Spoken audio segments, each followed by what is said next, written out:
Britain plans to impose a 2-week quarantine on people arriving in the country, other than from Ireland, in a bid to prevent a new wave of coronavirus infections, according to an airline industry group, Airlines UK.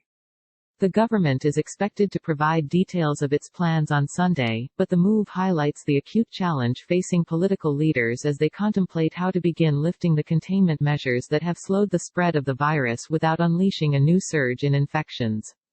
In Britain's case, the plan also illustrates the imperatives and the difficulties of coordinating with neighbouring countries and those with the closest or most numerous travel connections.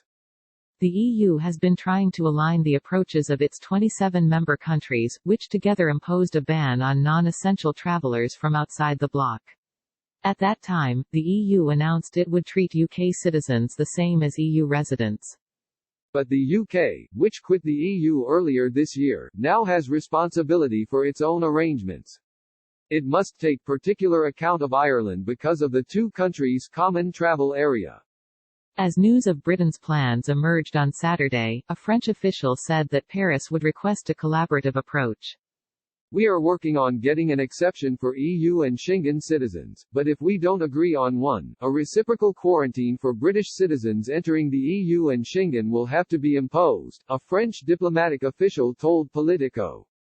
Airlines UK said that government officials had told airline companies they plan to impose the quarantine. But the industry body said it was waiting to learn details of the plan. Public health must of course be the priority, the group said in a statement.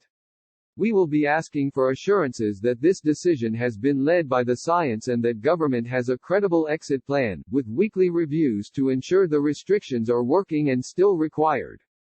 Alongside this, we also need to see a number of new support measures to see airlines through this period so that we still have a UK aviation sector once the quarantine period is lifted.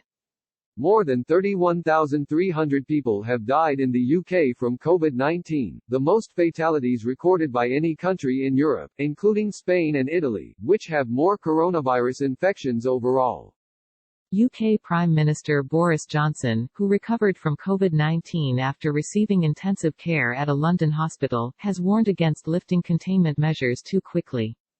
Andrew Gray and Rim Momtaz contributed reporting.